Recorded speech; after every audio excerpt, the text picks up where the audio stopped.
Hi guys, tonight we're going to take a look at linear inequalities again, but today we're going to focus on word problems. How do we write a word problem from a linear inequality?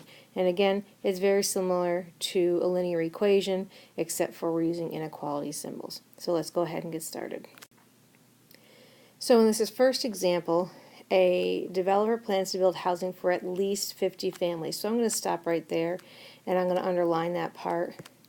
At least 50 families. So what inequality does that represent?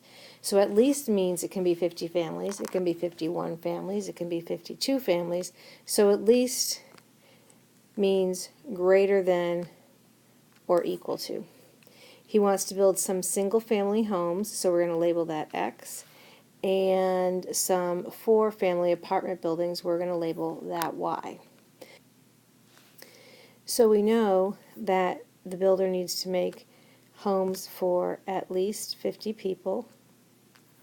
Single-family homes house one family, obviously, and then our Y is the 4-family homes, and they will house 4 people. So we want to draw a graph to display the possible pairs of numbers of single-family houses and apartments the developer can build. So I'm going to graph this using X and Y intercepts.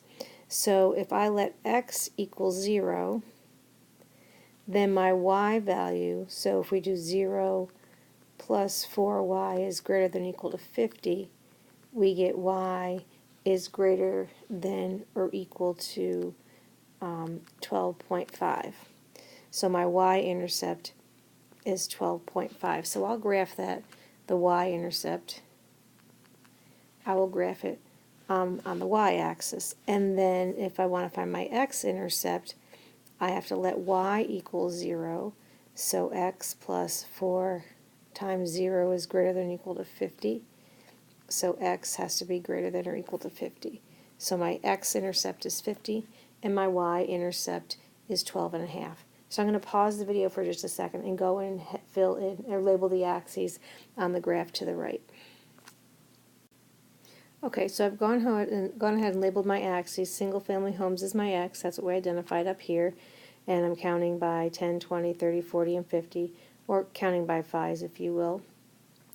And then my Y are 4-family apartment buildings, and again counting by 5, 10, 15, 20, 25, 30, 35, 40, and so on. So I'm going to graph my Y-intercept. My Y-intercept is 12.5, and it's somewhere. Whoops, that didn't turn out too good. It is somewhere in there. And then my x-intercept is 50, and it's right here. So let's take a look at the inequality symbol to determine what kind of line we need. So it's greater than or equal to, so that means I'm going to have a solid line from the x-intercept of 50 to the y-intercept of 12.5. And since it's greater than or equal to, that means that I want to shade everything above that line and including that line. So everything up there is going to be shaded, and again, make that line a little more visible. Our line, whoops, is right here. X-intercept of 50, Y-intercept of 12.5. So anything that's in this shaded area, as long as they're integers, would be solutions to how many single-family and how many 4-family apartment buildings the builder needs to build. So for example, if the builder built 10 single-family homes, so let's see if we can find that right here. If the builder built 10 single-family homes,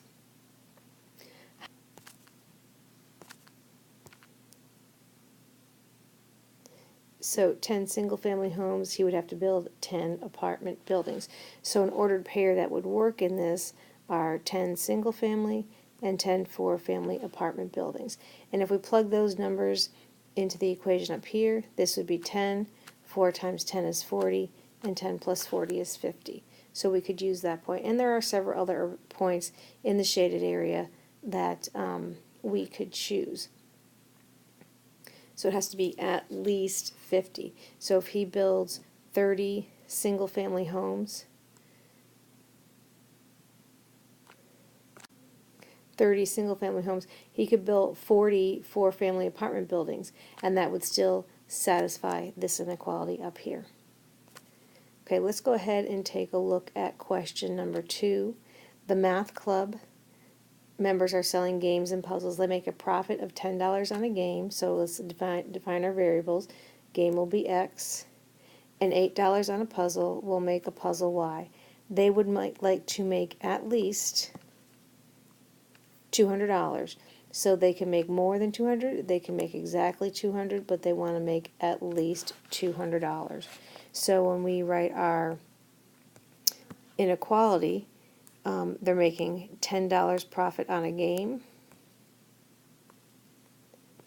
plus $8 profit on a puzzle, and they want to make at least $200.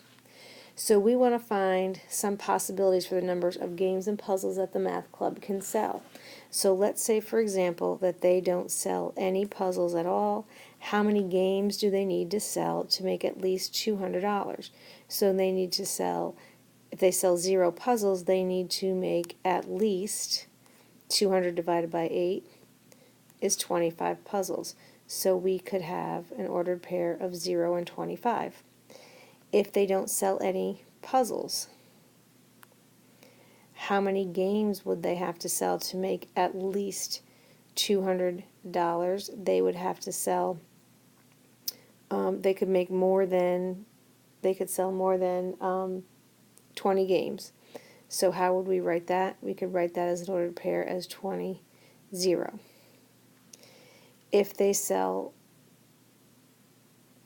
4 games, how many puzzles do they have to sell to make $200? So I would just take out X, plug in 4, and they would have to sell, if they sold 4 games, they would have to sell 20 puzzles to make at least $200. That would give them exactly $200. And there are a lot of other combinations. So we want to do the same thing that we did above. We want to graph this inequality, 10x plus 8y is greater than or equal to 200. And I'm going to graph using the x and the y, the y and the x intercepts. So I'm going to go ahead and draw my scale on the graph, and then we'll come back and graph it. So if you want to pause the video and draw your scale on the x and y axis, now would be a good time. Okay, so I've gone ahead and I've labeled and put the scale on my x-axis, that's the games, and labeled and put the scale on my y-axis.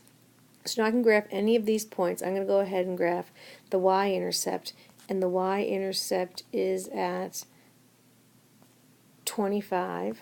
So my y-intercept is all the way up here.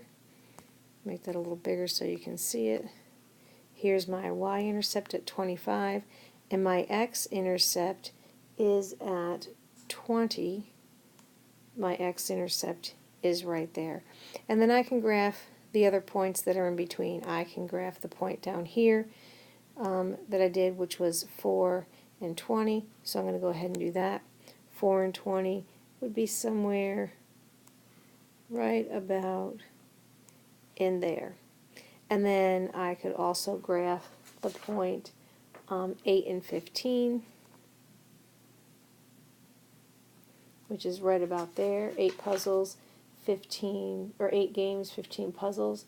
I could also do 12 games and 10 puzzles, which is right about there. And then I can also do 16 games and 5 puzzles, which is right about there. So let's go ahead and look back at our inequality symbol. Our inequality symbol is greater than or equal to, so that means on our line right here, we would make this a solid line, and then anything in this shaded area up here, anything above the line would work, so we would shade everything above the line up here.